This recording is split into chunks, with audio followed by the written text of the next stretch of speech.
Hello students, welcome to my YouTube channel Sahaj classes. तो आज हम क्लास 11th की जो यूनिट 4 है केमिकल बॉन्डिंग, उसका क्वेश्चन 33 देखेंगे। इससे पहले इसके 32 क्वेश्चन हम 1 बाय 1 डिस्कस कर चुके हैं। आप चाहें तो वीडियो सॉल्यूशन में जाके देख सकते हैं। तो explain the formation of H2 molecule on the basis of VBT।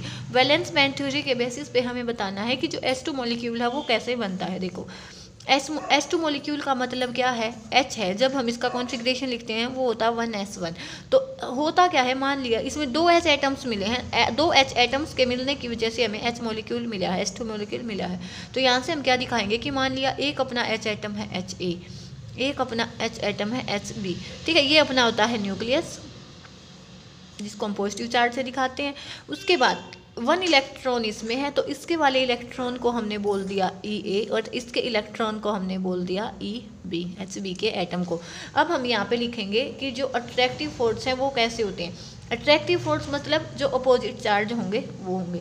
तो सबसे पहला जो अट्रैक्टिव फोर्स होगा वो होगा HA और EA के बीच में, क्योंकि जो ये न्यूक्लियस है HA का, इस न्यूक्लियस है तो हम Na से दिखा देते हैं। ये Na nucleus of A atom, ये Nb nucleus of B atom. तो जो फर्स्ट अट्रैक्टिव फोर्स होगा वो किसके बीच में होगा, Na और EA के बीच में। जो सेकंड अट्रैक्टिव फोर्स होगा वो किसके बीच में होगा, ये अपना जो न्यूक्लियस ऑफ बी है, क्योंकि ये पॉजिटिव चार्ज है और जो इलेक्ट्रॉन होते हैं वो नेगेटिवली चार्ज होते हैं। जो अपना थर्ड अट्रैक्टिव फोर्स होगा वो क्या होगा कि मान लिया न्यूक्लियस तो हमने ए का लिया हो और इलेक्ट्रॉन हमने बी का लिया हो, तो एन ए के और ई बी के बीच में। ऐसे ही जो फोर्थ होगा अट्रैक्टिव फोर्स वो किसके बीच में होगा, जैसे हमने ये ले लिया न्यूक्लियस तो हमने ले लिया बी का और इलेक्ट्रॉन ले लिया ए का। तो ये तो अपने हो गए कौन से, अट्रैक्टिव फोर्सेज। अब जब हम रिपल्सिव फोर्सेज की बात करते हैं, रिपल्सिव मतलब सेम चार्जेस के बीच में होंगे।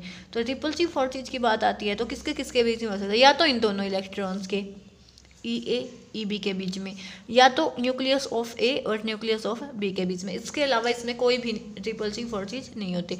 तो यहाँ से हमने क्या देख लिया कि अट्रैक्टिव फोर्सेज कौन से हो सकते हैं, रिपल्सिव फोर्सेज कौन से होते हैं। लेकिन यहाँ से भी हम देख सकते हैं कि जो अट्रैक्टिव फोर्स होते हैं ना वो क्या ज़्यादा होते हैं रिपल्सिव फोर्स की बात। मान लिया हमने ये HA है, ये HB है, तो एक तो फोर्सेज हैं कि जो इनको आपस में खींच रहे हैं, एक फोर्सेज है कि जो दोनों को अपोजिट डायरेक्शन में धकेल रहे हैं। लेकिन जो ये फोर्स ऑफ अट्रैक्शन है, यहाँ से भी हम देख सकते हैं वो बहुत ज़्यादा है बजाय कि रिपल्सिव फोर्सेज के। तो होता क्या है कि जो ये रिपल्सिव वाले फोर्स होते हैं ये हो जाते हैं नेगलेक्ट, और इन दोनों के मिलने से हमें क्या मिल जाता है, H2 मॉलिक्यूल मिल जाता है। तो यहाँ से हम क्या लिख सकते हैं, as there are attractive forces much greater than repulsive forces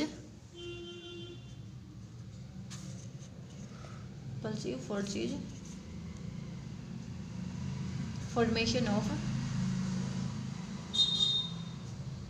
H2 molecule